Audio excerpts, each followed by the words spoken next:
BNSS की last video में जब हम लोग अपने सेक्शन 210 को पढ़ रहे थे तो वहां पे हम लोग ने cognizance of offences by magistrate को पढ़ा था। हम लोग ने क्या देखा था? सेक्शन 210 जो बात करता था cognizance of offences by magistrate.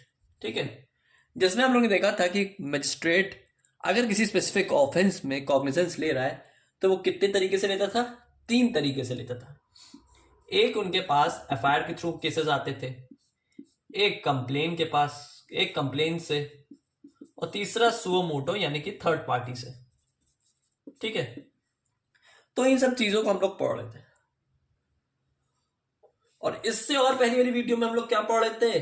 Submission proceeding को पढ़ रहे थे। ठीक है, जिसमें हम लोग ने ये पढ़ा था कि सबमिशन प्रोसीडिंग में जब जुडिशियल मजिस्ट्रेट के पास कॉम्पिटेंसी नहीं रहती है तो वो फर्दर कोर्ट को, अपने सुपीरियर कोर्ट को, अपने सीनियर कोर्ट को मैटर को ट्रांसफर कर देता है। ठीक है, यानी कि उसका सबमिशन कर देता है।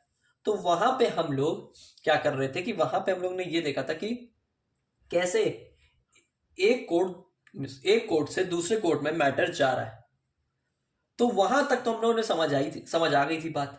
लेकिन उस स्पेसिफिक कोर्ट के अंदर जो मैटर जा रहा है वो मैटर में क्या क्या स्टेजेस हैं, वो किन तरीके से वो स्पेसिफिक ट्रायल कंडक्ट करवाया जा रहा है, या उस स्पेसिफिक केस में क्या क्या हो रहा है, ये हम कैसे पता करेंगे?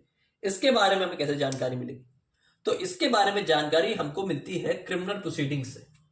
क्रिमिनल प्रोसीडिंग से हम ये जानते हैं कि वहां पे एग्जैक्टली हुआ क्या, उस मैटर में हुआ क्या। मान लीजिए उस कोर्ट ने कॉम्पिटेंसी के कम रहने की वजह से उसने अपने सुपीरियर कोर्ट को ट्रांसफर कर दिया मैटर, लेकिन उस स्पेसिफिक कोर्ट में जब मैटर ट्रांसफर हुआ तो वो स्पेसिफिक मजिस्ट्रेट उसमें क्या क्या करेगा, तो उन सब के बारे में हम लोग आज की वीडियो में पढ़ेंगे। तो वहां पे जब प्रोसीडिंग कंडक्ट करवाए जाते हैं तो उस पे 3 स्टेजेस के बेसिस पे हमारी proper specific criminal proceeding complete होती है। जिसमें होता क्या क्या है? पहला होता है इन्वेस्टिगेशन, जिसको हिंदी में बोलते हैं अन्वेषण। दूसरा होता है इंक्वायरी, और तीसरा होता है इसमें ट्रायल। यानी कि इन्वेस्टिगेशन, इंक्वायरी और ट्रायल, इन तीन कंपोनेंट से हमारी सभी क्रिमिनल प्रोसीडिंग्स कंडक्ट करवाई जाती है। यानी क्रिमिनल प्रोसीडिंग को करने के लिए, को स्टार्ट करने के लिए अप्रोप्रिएट मैनर में हमें हमारे पास इन्वेस्टिगेशन, इंक्वायरी और ट्रायल का रहना बहुत जरूरी है। यानी कि मामले की जांच पड़ताल उसमें अच्छे से हो, तभी उसमें प्रॉपर सुनवाई होगी, यानी कि प्रॉपर हियरिंग, यानी कि फाइनल जजमेंट कोर्ट दे पाएगी।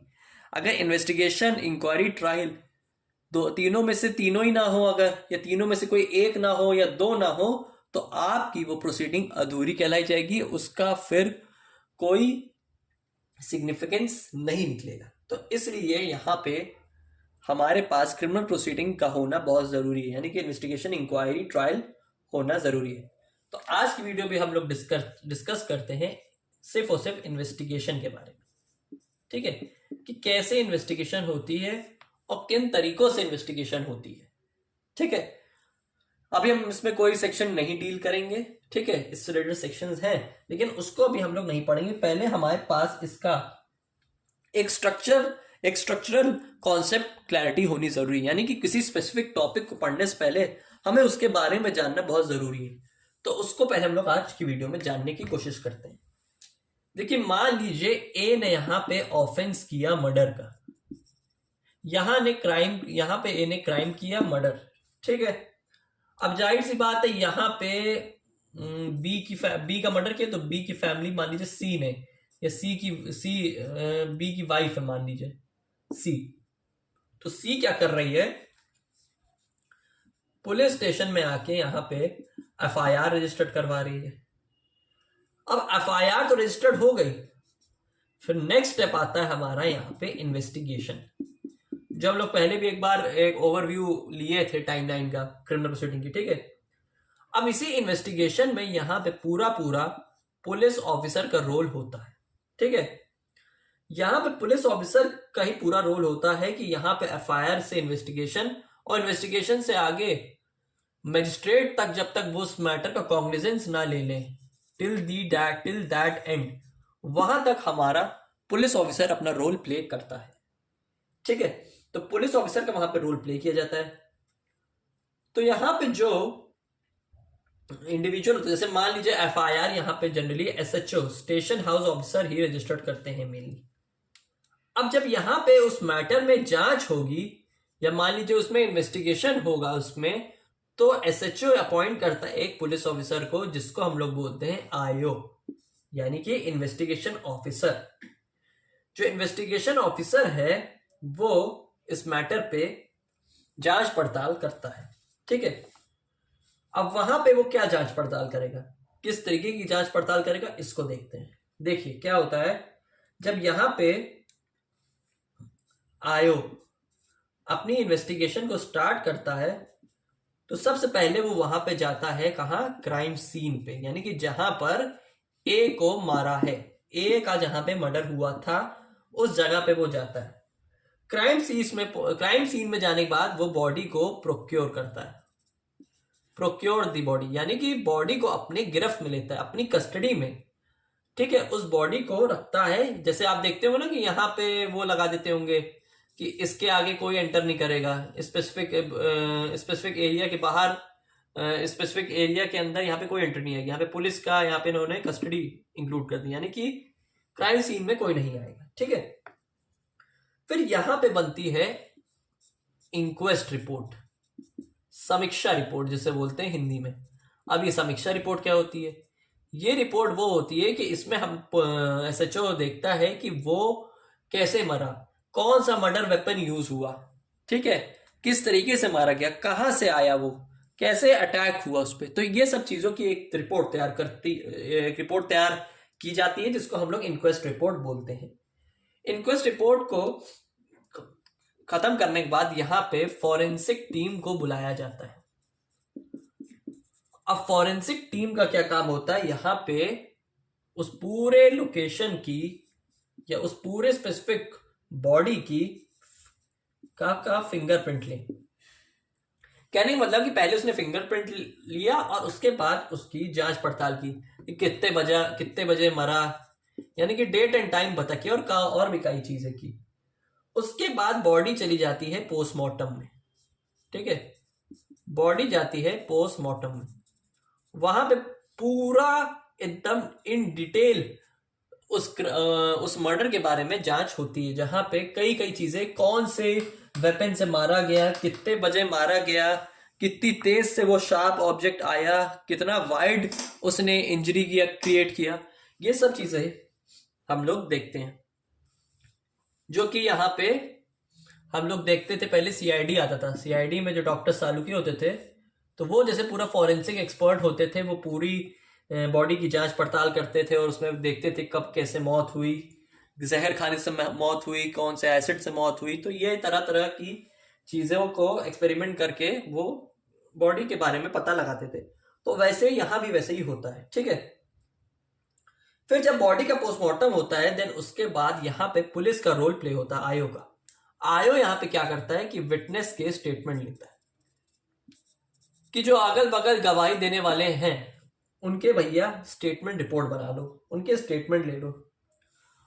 फिर उसके बाद वहां पे सर्च एंड सीजर होता है।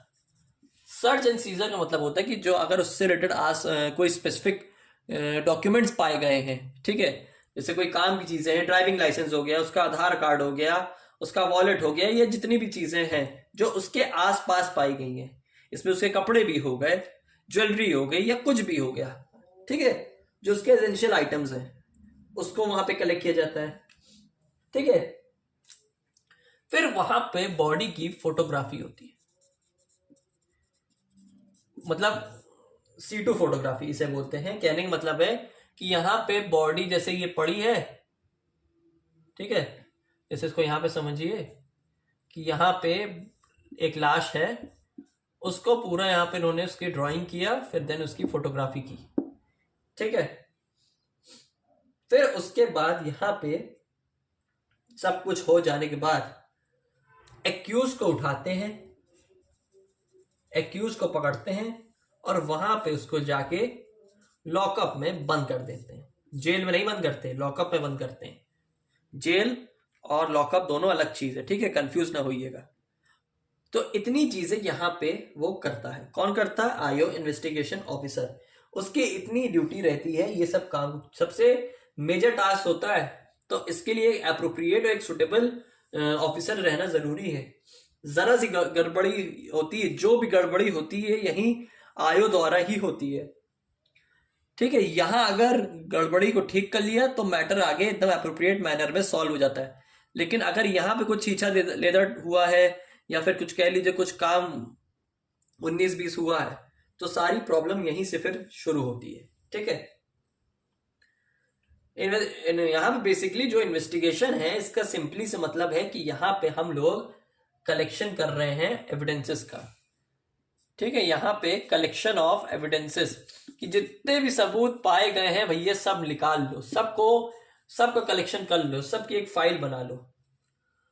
और सारे कलेक्शन ऑफ एविडेंसेस को जो इन्वेस्टिगेशन के टाइम में पाए गए हैं उसका एविडेंस बना के जो पुलिस ऑफिसर तैयार करता है उसको बोलते हैं हम पुलिस रिपोर्ट। क्या बोलते हैं उसे? पुलिस रिपोर्ट, जिसको हम लोग लॉ की लैंग्वेज में चार्जशीट बोलते हैं और आम भाषा में चालान बोलते हैं। इन 3 नामों से इसको जाना जाता है, तीनों का मतलब एक ही है। ठीक है, तो इन 3 तरीके सारे एविडेंसेस को कलेक्ट करने के बाद यहां पे बनता है चार्जशीट, और यही चार्जशीट फिर आगे पहुंचती है मजिस्ट्रेट को, और उसी के बेसिस में यहां पे मजिस्ट्रेट उस स्पेसिफिक मैटर में कॉग्निजेंस लेता है या नहीं। जो हम लोग स्टार्टिंग की बात में आगे, जहां से मैंने अपनी बात की शुरुआत की थी कि यहां पे मजिस्ट्रेट जो है वो किसी स्पेसिफिक ऑफेंस का कॉग्निजेंस लेगा, तो उसके पास जो कॉग्निजेंस लेने का राइट आया या कॉग्निजेंस उसने लिया, किस बेसिस पे लिया?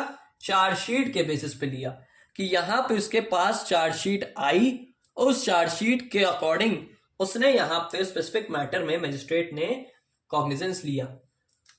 और यहीं पे अगर जब इन्वेस्टिगेशन के टाइम जब एविडेंस का कलेक्शन हुआ, तब उसमें एविडेंस के कलेक्शन होते वक्त जब यहां पे पता चला कि उसने अपराध नहीं किया है, या कहने का मतलब है कि उसकी इसमें कोई गलती नहीं है, यहां पे नो ऑफेंस पाया गया है। ठीक है, तो वही पुलिस रिपोर्ट अब बन जाएगी आपकी क्लोजर रिपोर्ट। क्या बन जाएगी? Closure report. अगर उसमें ऑफेंस पाया गया उस स्पेसिफिक इन्वेस्टिगेशन के टाइम, तो बन जाएगी सीआर, चार्जशीट रिपोर्ट। अगर ऑफेंस नहीं पाया गया तो बन जाएगी सीआर, क्लोजर रिपोर्ट। सीआर यानी कि चार्जशीट रिपोर्ट और सीआर यानी क्लोजर रिपोर्ट, या फिर आप इसे कह लीजिए पुलिस रिपोर्ट, पीआर। ऑफेंस हुआ तो पुलिस रिपोर्ट बनेगी, ऑफेंस नहीं हुआ तो क्लोजर रिपोर्ट बन जाएगी, यानी कि फाइल उसी समय बंद हो जाएगी मजिस्ट्रेट के पास पहुंचने से पहले। यानी कि मजिस्ट्रेट के पास फाइल नहीं पहुंची और यहां पे आपने यहां पे क्लोजर रिपोर्ट बना दी। अब यहां पे थोड़ा सा पुलिस रिपोर्ट के बारे में और जानकारी लेते हैं। देखिए, चार्जशीट के बारे में हम लोग जानकारी और लेते हैं। ठीक है, यानी कि पुलिस रिपोर्ट के बारे में। ठीक है, पुलिस रिपोर्ट के बारे में हम लोग जानकारी लेते हैं।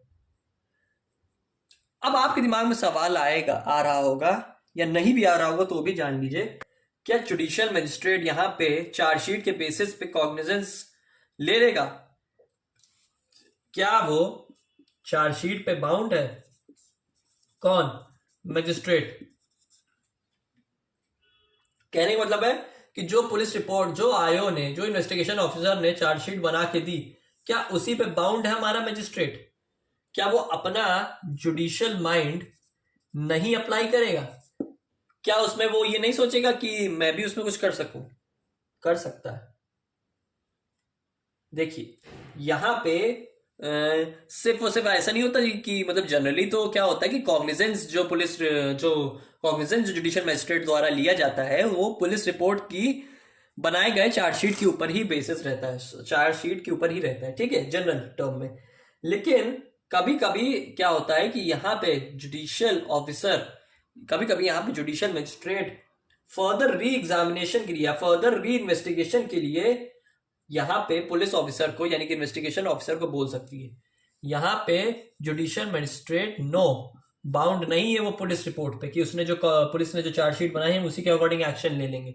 नहीं, यहाँ पे judicial magistrate judicial mind apply करेगा और यहाँ पे पुनः जांच के लिए या पुनः अन्वेषण के लिए, यानी कि दोबारा जाओ इन्वेस्टिगेशन करके आओ, इस बार तुमने कुछ कमी नहीं है इसमें मुझे डाउट लग रहा है, वो यहाँ पे अपना जुडिशियल माइंड अप्लाई कर सकता है। उसको पूरा राइट है जुडिशियल मजिस्ट्रेट को कि यहाँ पे मुझे अगर इन्वेस्टिगेशन कुछ करवाना है या किसी स्पेसिफिक मैटर में मुझे डाउट लग रहा है कि आपने इसमें अच्छे से छानबीन नहीं की है, तो फिर जाओ दोबारा करके लाओ।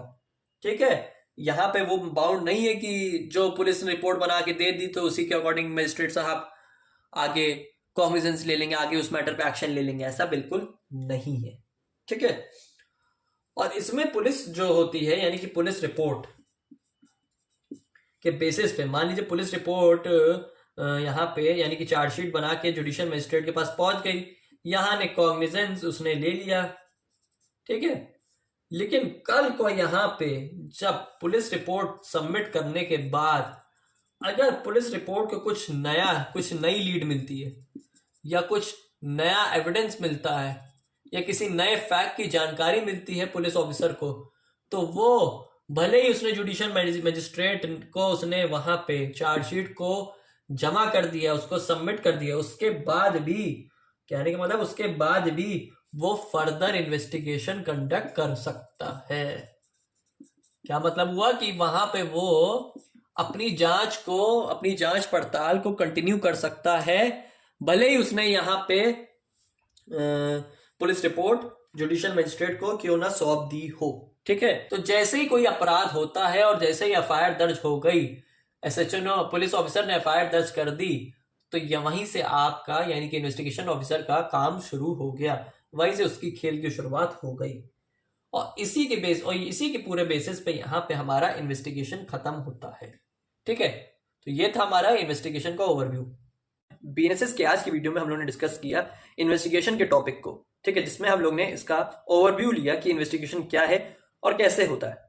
अब अपनी नेक्स्ट वीडियो में हम लोग प्रोसीजर को पढ़ेंगे इन्वेस्टिगेशन के अंदर, यानी कि एफआईआर और कंप्लेन और सुओ मोटो के मैटर में कैसे प्रोसीडिंग होती है, इसको हम लोग समझेंगे। तो आई होप आपको आज की वीडियो कंसेप्ट अच्छे से क्लियर हुआ हो। तो मिलते हैं फिर बीएनएसएस की नेक्स्ट वीडियो में।